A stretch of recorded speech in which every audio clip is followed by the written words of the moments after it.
அப்படின்னாக்கா நிறைய பேர் பேயை நம்புறாங்க, பயப்படுறாங்க. ஒரு ஆள் என்ன பண்ணியிருக்கிறாரு, சவப்பெட்டி செய்கின்ற ஒரு தொழில், அதுதான் அவருடைய வேலை. அந்த சவப்பெட்டி செய்கிறார்.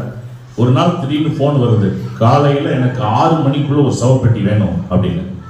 உடனே இவர் நைட்டாக உட்காந்து செஞ்சு டாடா ஏசி வண்டியில் வச்சு அந்த சவப்பெட்டி அப்படியே கொண்டுட்டு போய் அந்த ஆள்கிட்ட சேர்க்கணுங்கிறதுக்காக போயிட்டு இருக்கிறார். போற வழியில வண்டி பஞ்சர் ஆகுது. அந்த தனியா நின்றுட்டு இருக்கிறாரு. சரி, 6 மணிக்குள்ள சவப்பெட்டி வேணும்னு இருக்காரு. மற்றதுன்னா கூட கொஞ்சம் லேட் பண்ணலாம், இதை லேட் பண்ண முடியாதுல்ல.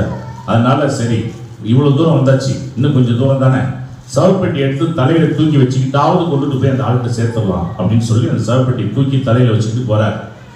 அந்த நேரம் பார்த்து வழியில ஒரு போலீஸ்காரர் நின்று அப்படின்னு இருக்காரு. தலையில இருக்கிற பொட்டிக்குள்ள என்ன வச்சிருக்கிற, மரியாதையை சொல்லு, எங்கிருந்து வர, இவ்வளவு கொஸ்டின்ஸ், கிராஸ் கொஸ்டின்ஸ் கேட்க ஆரம்பிச்சோன்னே, ஒன்றும் இல்லை, புதைச்ச இடத்துல வெக்கையா இருந்துச்சு, அதனால இன்னொரு இடத்துல போய் படுத்துக்கலான்னு போயிட்டு இருக்கிறேன் அப்படின்னு இருக்காரு.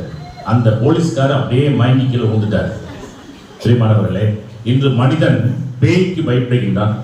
அடுத்து உடம்புல ஏதாவது ஆயிருமோ அப்படின்னு ஒரு பயம் மனுஷனுக்குள்ளே